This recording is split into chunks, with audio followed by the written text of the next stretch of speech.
When you were looking at tactical resources, what stood out about it compared to those other opportunities in the critical mineral space? Yeah, we talked a little bit about the opportunity and the strategic nature of rare earths and really the supply-demand imbalance. But in addition, we were looking for near-term solutions and a way to de-risk execution against what we know is pretty big upside. The fact that Tactical Resources Mine is in West Texas and has been operational for a couple of decades already, with all of the existing infrastructure you need, railway line, power, water, permitted operations, that was really key. The fact that the mine had been generating tailings enriched in rare earths, around 4 million tons of which, it's just piled up on the surface, ready to be processed.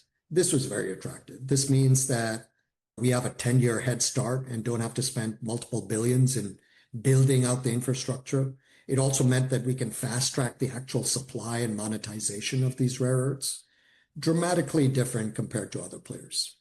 Second, in addition to the tailings that provide immediate feedstock for rare earths, it was also attractive that the existing mine is something like 0.1% mined so far.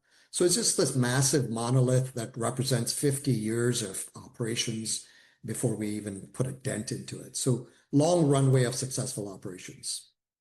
And third, we really liked that there was a very good existing comp and playbook for investors.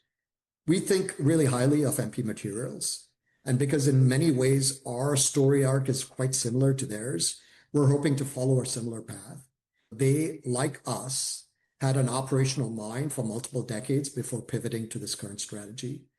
They also had an existing tailings pile similar to ours that greatly accelerated their time to monetization.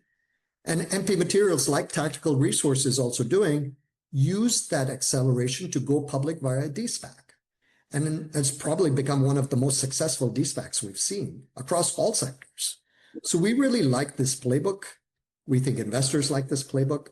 So we feel like because we have some of the historical advantages, similar existing assets, similar accelerated execution, we potentially have the same path to becoming the second at-scale producer of rare earth elements in the US.